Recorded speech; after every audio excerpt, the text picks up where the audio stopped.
ఇప్పుడు ప్రగతి భవన్ ముందున్న కంచెలు తొలగించారు. సో ఇందిరా చౌక్ దగ్గర ఉన్న ధర్నా చౌక్ను అప్పుడు ఎత్తేస్తే వీళ్ళు పునరుద్ధరించారు. సో తెలంగాణలో మరొకసారి ప్రజాస్వామ్యాన్ని కాంగ్రెస్ పార్టీనే పునరుద్ధరిస్తుందని చెప్పారు. అదే క్రమంలో ఇప్పుడున్న టీపీసీసీ అధ్యక్షుడు కూడా మీ నిజామాబాద్ జిల్లాకు సంబంధించిన బొమ్మ మహేష్ కుమార్ గౌడ్ ఉన్నారు. అదే క్రమంలో సీఎం రేవంత్ రెడ్డి నాకు తెలిసైతే ఆయన ప్రతిరోజు అంటే ఒక్కరోజు రెస్ట్ తీసుకున్నట్టయితే నేను చూస్తలేను. ఇప్పుడు ఆల్మోస్ట్ ఇప్పుడు మార్చి కూడా అయిపోయి ఏప్రిల్ వచ్చింది కనుక 27 28 నెలలుగా కూడా ఆయన ప్రతినిత్యం ఏదో ప్రోగ్రాం పెట్టుకుంటున్నారు. ఒక 65 సార్లు ఆయన ఢిల్లీకి వెళ్ళి వచ్చారు. అటు కేంద్ర మంత్రులు కలుస్తున్నారు, ఇటు పార్టీ అధిష్టానాన్ని కలుస్తున్నారు. సో మొత్తానికి నిత్యం ప్రజల్లో ఉంటున్నాడు, మంత్రులు ఉంటున్నారు, ఎమ్మెల్యేలు ఉంటున్నారు. సో మీ జిల్లాలో మీలాంటి సీనియర్లు అంటే వై బికాజ్ ఎందుకు చెప్తున్నానంటే మీ ఇంట్లోనే మీ తమ్ముడు ధరంపూరి అరవింద్ ఉన్నాడు, ఆయన ఎంపీగా ఉన్నాడు. నిజామాబాద్కు సంబంధించి కూడా మరి ఎమ్మెల్యేగా బీజేపీ అభ్యర్థి గెలిచారు. సో ఇంత కాంపిటీషన్ ఉన్నప్పటికీ కూడా మీలాంటి వాళ్ళకు అవకాశాలు ఇవ్వడం కావచ్చు. అదే క్రమంలో అభివృద్ధి విషయంలో ముఖ్యంగా ఎందుకంటే 2047 విజన్ పెట్టుకున్నారు. దాంట్లో మరి $3 ట్రిలియన్ ఎకానమీ, 2034 వరకు $1 ట్రిలియన్ ఎకానమీ, చాలా పెద్ద పెద్ద లక్ష్యాలు పెట్టుకున్న దాంట్లో ఇలా మరి ఇప్పటికే పంచాయతీల్లో కాంగ్రెస్కి అనుకూలంగానే ఉంది. మొన్న మున్సిపల్ ఎన్నికల్లో మీరు కూడా కార్పొరేషన్లో మరి కాంగ్రెస్ ఖాతాలో మేయర్ పదవిని కూడా తీసుకోగలిగారు. లాస్ట్ మినిట్లో మీలాంటి వాళ్ళు ఎంటర్ కావడం వల్ల బీజేపీ ఖాతాలోకి వెళ్లాల్సిన ఆ మేయర్ సీటు కూడా మీరు కాపాడారు. వాస్తవానికి మీరు కూడా రాజీనామా చేసే ఆలోచనలో ఉన్నారు, జీవన్ రెడ్డి బాటలో నడుస్తున్నారనే వార్తలు వస్తున్నాయి. సో మీ రాజీనామా దేనికోసము అనుకోవచ్చు? మీలో ఏమైనా అసంతృప్తి ఉందా? అభివృద్ధి కోసమేనా లేకుంటే మీకు మీ పదవి కోసం? అంటే సూటిగా ఏం చెప్తారు సార్? రికగ్నిషన్ కోసం చెప్తా ఉన్నాను కదా. రాజీనామానైతే నేను చేస్తున్నాను, ఎక్కడ చెప్పలేదు. కానీ రికగ్నిషన్ కోసం అనేది పార్టీలోనే ఉండి ప్రొటెక్ట్ చేస్తున్న మాట వాస్తవం. ఎందుకంటే నొప్పి ఉన్నప్పుడు చెప్పాలి. ఎందుకంటే మంది వేయాల్సింది పార్టీయే కాబట్టి అడగండి అమ్మాయినా పెట్టదు కదా, అందుకోసమని ఆకలి విషయంలో అడగాల్సిందే. అందుకని this is protest with in the party. రాజీనామా చేయటం అంటూ అటువంటి ఆలోచనలు అయితే ఇప్పట్లో ఏం లేవు. మా నాన్నగారే ఒకసారి చాలా పెద్ద పొరపాటు చేశాను నేను అని నాతోనే అనటం జరిగింది. అండ్ తర్వాత చాలా మనోవేదనకు గురవటం జరిగింది. సో అటువంటిది నాకు కాంగ్రెస్ పార్టీ హైకమాండ్ పైన, ఎందుకనంటే నేను వెళ్ళి స్లిప్ పంపించిన 5 నిమిషాల్లో పాటు మేడం సోనియా గాంధీ గారు నన్ను పిలిపించుకొని మాట్లాడి అమ్మ ఆశీర్వాదం కావాలా అంటే ఐఎమ్ ఆల్వేస్ విత్ యూ అని ఆవిడ చెప్పటము. అయితే నాకున్న డిసడ్వాంటేజ్ ఏంటంటే మా నాన్నగారి నీడలో పెరగటం జరిగింది నేను. సో నేను ఎప్పుడు వెళ్ళి డైరెక్ట్ గా ఢిల్లీకి వెళ్ళి ఆ లీడర్నో ఈ లీడర్నో ఎవరినో కలవాల్సిన అవసరం రాలేదు. కాబట్టి it's taking some time for me. కానీ వన్స్ ఒక్కసారి నేను రికగ్నిషన్ లోకి వచ్చిన తర్వాత నెక్స్ట్ జనరేషన్ ప్రియాంక గాంధీ గారికి కానీ రాహుల్ గాంధీ గారికి కానీ నాకు డైరెక్ట్ కాంటాక్ట్ ఏర్పడ్డాక రేవంత్ రెడ్డి గారితో నాకు సాన్నిహిత సంబంధాలే ఉన్నాయి. సో అవకాశం వచ్చినప్పుడు రేవంత్ రెడ్డి గారు కానీ రాహుల్ గాంధీ గారు కానీ డెఫినెట్ గా నా సర్వీసెస్ ని ఉపయోగించుకొని నిజామాబాద్ ప్రాంతం ఎస్పెషల్లీ నార్దర్న్ తెలంగాణలో పార్టీ వీక్ అయింది, చాలా వీక్ ఉంది. గత 10 సంవత్సరాల నుంచి కూడా మనం అక్కడ పార్లమెంటు స్థానాలు కోల్పోతున్నాము. అసెంబ్లీ సెగ్మెంట్స్ లో కూడా చాలా వీక్ గా ఉన్నాం. సో బలమైనటువంటి నాయకుల్ని ఎంచుకొని రికగ్నైజ్ చేసి వాళ్ళని స్ట్రెంగ్తన్ చేసుకొని 3 సీట్లు ఇవాళ ఒకవేళ అడిషనల్ గా వచ్చి ఉంటే మన రాష్ట్రం నుండి మిగతా అన్ని రాష్ట్రాల్లో ఒక 3-4 సీట్లు ఎక్కువ వచ్చినా పైన రిజల్ట్ వేరే ఉంటుండే కదా, కాంగ్రెస్ పార్టీకి అధికారం వచ్చే అవకాశాలు ఉంటుంటాయి. సో ప్రతి ప్రదేశ్ కాంగ్రెస్ కమిటీ, డిసిసిలు అందరూ సమన్వయంతో coordination is must in a political party. నాకు నీకు ఏమన్నా పంచాయతీలు ఉండొచ్చు, 100 ఉండొచ్చు. కానీ పార్టీ విషయంకి వచ్చినప్పుడు అవన్నీ పక్కన పెట్టుకొని ఏదన్నా కొద్దిగా ఫ్రిక్షన్ ఉంటే ఉండొచ్చు, that's a different story. But then నీకు నాకు ఉన్న పర్సనల్ పంచాయతీలు పార్టీని ఎఫెక్ట్ చేయటం అనేది అది సమంజసం కాదు, ఎవరు ఒప్పుకునేది కాదు. దాన్ని ఎవరు మెచ్చుకునేది కాదు. So the larger interest of the party అందరూ కలిసి కూర్చొని కోఆర్డినేట్ చేసుకొని పనిచేసి తద్వారా మనం ప్రజలకు రేపు పోయి మళ్ళీ ఓట్లు అడగాల. మేము మీకు ఏం చేశామో చెప్పలేని పరిస్థితుల్లో పోయి ఓటు అడిగితే పెద్ద ఫ్యాషన్ అయిపోయింది. ఇప్పుడు పైసలు ఖర్చు పెట్టచ్చు, మనం డబ్బులు ఇస్తే గెలవచ్చు అని చెప్పి కరప్షన్ చేసి వాళ్ళ దగ్గరనే డబ్బులు తీసుకొని మళ్ళా అటు సిస్టమ్ బాగా మారిపోయింది, చెడిపోయింది. నేను చిన్నప్పటి నుంచి చూస్తున్నటువంటి పాలిటిక్స్ కి ఇప్పుడు ఉన్నటువంటి వాతావరణానికి చాలా తేడా ఉంది. అయితే యథా రాజా తదా ప్రజ అన్నట్టు గత 10 సంవత్సరాలు కాలంలో ఉన్నటువంటి గవర్నమెంట్ లో అడ్మినిస్ట్రేషన్ పూర్తిగా ఇన్ఎఫిషియెంట్ అయిపోవటం, ఎలక్షన్స్ కి ముందు డైరెక్ట్ గా బ్యాంక్ అకౌంట్ లో పైసలు వేయడం, ఇది ఏంటో విడ్డూరంగా ఉండదు కదా. ఏదో వేరే కారణం చెప్తారు, XYZ కారణం చెప్పేసి ఓటర్ల అకౌంట్ లో డబ్బులు పడిపోతాయి. How unfortunate is this. మన దేశం ఎటు దిక్కుపోతుందో దీన్ని సెటిలైట్ చేసుకోవాలంటే సరైనటువంటి నాయకులు ఈ దేశంలో రాష్ట్రంలో ముందుకు పోయి ప్రజల పక్షాన నిలబడి పోరాడి సరైనటువంటి నెక్స్ట్ జనరేషన్ కూడా సరైనటువంటి సంజయ్ గారు ఇప్పుడు మీ నాన్నగారు PCC ప్రెసిడెంట్గా చేశారు, మంత్రిగా చేశారు. సో ఆయనకంటూ నిజామాబాద్ కావచ్చు, కాంగ్రెస్కు ఆయన ఒక లెజెండరీ లీడర్. దాంట్లో మీరు ఆయన నీడంటి ఆయన వెన్నంటి ఉన్నారు, ఆయన నీడలా మీరు ఉన్నారు. అయితే దీంట్లో మీ తమ్ముడు మీ కుటుంబంలో ఆయన కూడా బీజేపీ ఎంపీగా గెలవడం కావచ్చు. దాంట్లో ఎందుకని మీరు ఆ కాంగ్రెస్ పార్టీకి ఉన్న దాన్ని కావచ్చు, అదే క్రమంలో మీ నాన్నగారికి ఉన్న ఇమేజ్ని కావచ్చు కాపాడడంలో మీరు విఫలమయ్యారు అనుకోవచ్చా? దానికి ఏం చెప్తారు? దేంట్లో విఫలమైన అంటున్నారు? ఏ విషయంలో? ఇప్పుడు మీ తమ్ముడు బీజేపీ పార్టీ నుంచి నిజామాబాద్ ఎంపీగా గెలిచారు. సో అదే క్రమంలో మీరెందుకు కాంగ్రెస్ పార్టీకి పట్టున్న నిజామాబాద్ జిల్లాలో, సో దాంట్లో మీరు ఎక్కడ వెనుకబడి? కాంగ్రెస్ ఎలక్షన్స్ కి ముందు ఏం చేసినారంటే రాష్ట్రంలో ఉన్నటువంటి అసెంబ్లీ సెగ్మెంట్స్ ని ABC త్రీ కేటగిరీస్ కింద విభజించి నిజామాబాద్ సర్వే చేసినాం మేము, ఇక్కడ గెలవదు అని చెప్పి 3rd గ్రేడ్ లో పెట్టుకొని అక్కడ కాన్సన్ట్రేషన్ చెయ్యలే. But which is untrue. Congress was not that week.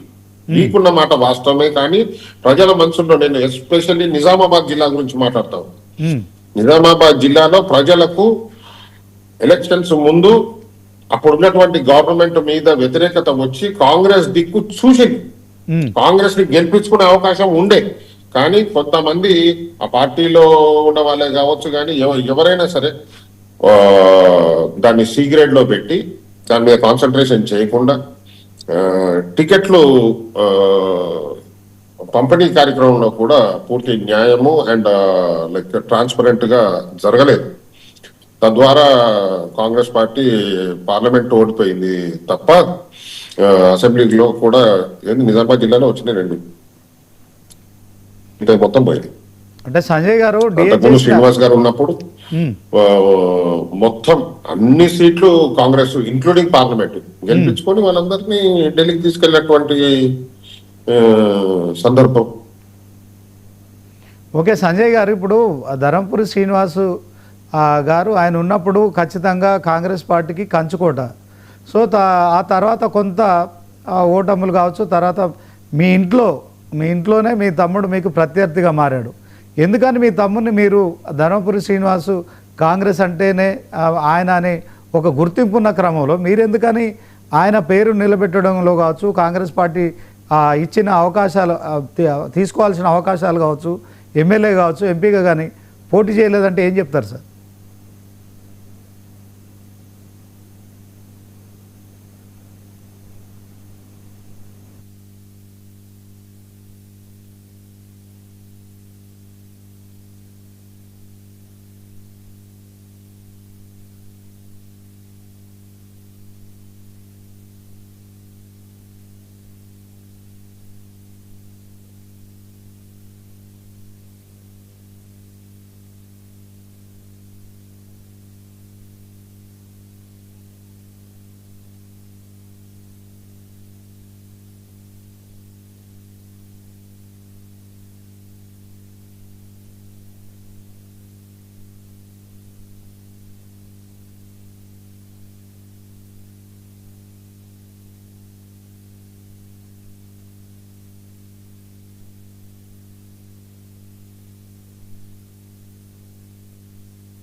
Okay Sanjay గారు,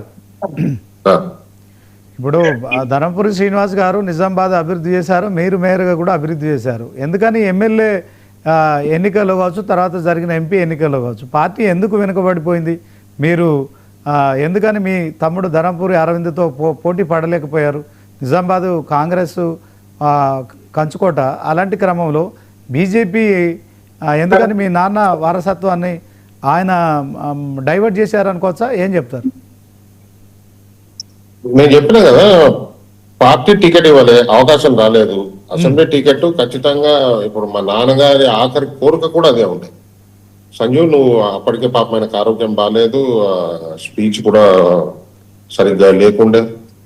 అరవింద్ ఏమో ఆయనను ఎవరితోని మాట్లాడనిస్తలేడు, ఫోన్లు ఇస్తలేడు, ఏమీ లేదు. అయినప్పటికి కూడా పాపం ఎవరి దగ్గరనో ఫోన్ తీసుకొని ఫోన్ చేసి,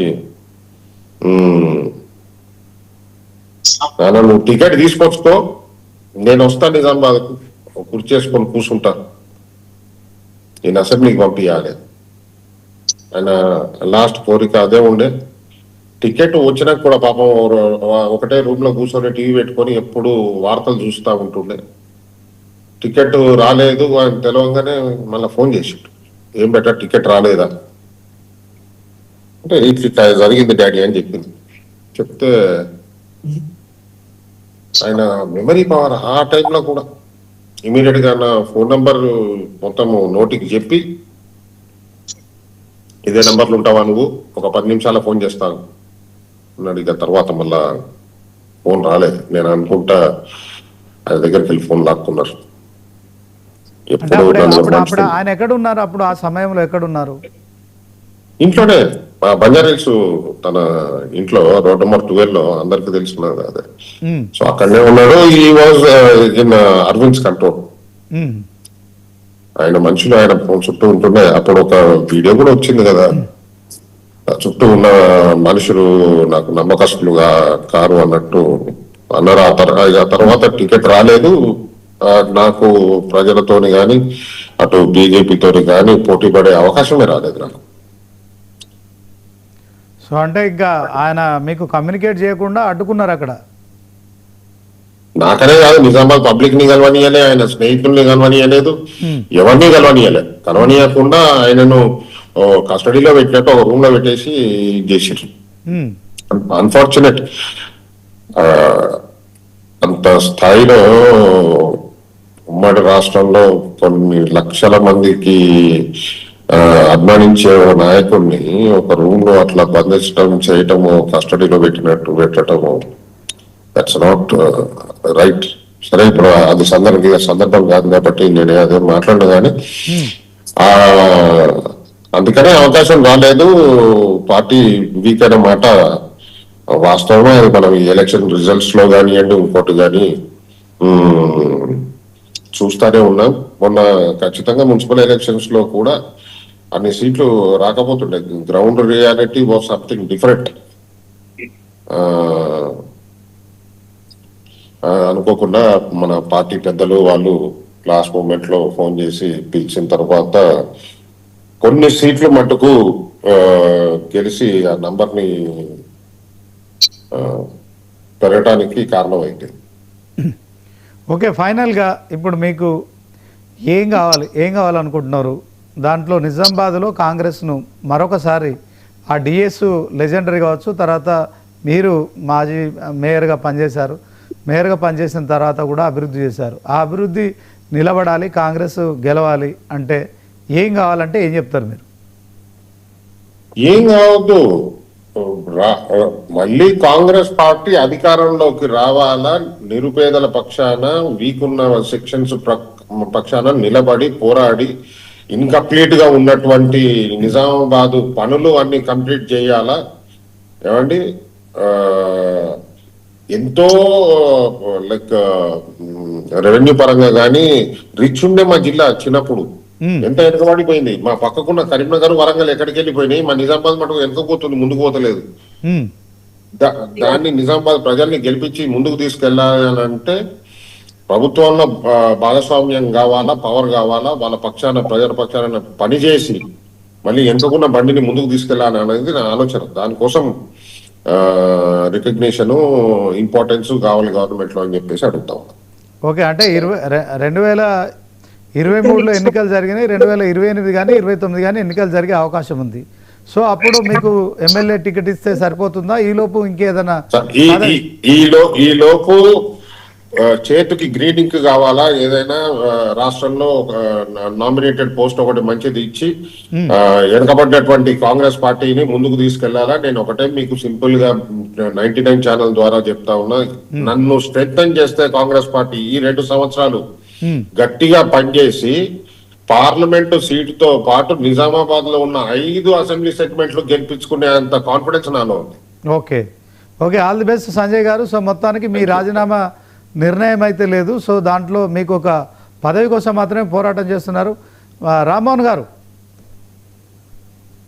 చెప్పండి శ్రీనివాస్, చెప్పండి. ఫైనల్గా ఒక కంక్లూజన్ ఇవ్వండి. కాంగ్రెస్ పార్టీ అధికారంలోకి వచ్చింది, తెలంగాణ ప్రత్యేక రాష్ట్రం కోసం కాంగ్రెస్ పార్టీ తీసుకున్న చొరవ అది ఎందుకో తెలంగాణలో వెనకబడిపోవడం, ఉద్యమ నాయకుడు కావచ్చు, ఉద్యమ పార్టీ 2 సార్లు అధికారంలోకి రావడం కావచ్చు, సరే ప్రజలు మరొకసారి కాంగ్రెస్ పట్టం కట్టారు. సో ఈ సందర్భంలో అధికారంలో ఉన్న పార్టీలో ఇప్పుడు ధనపూర్ సంజయ్ లాంటి వాళ్ళకి సరైన సముచిత గౌరవం ఇవ్వకపోవడం వల్లనే ఇప్పుడు ఇదంతా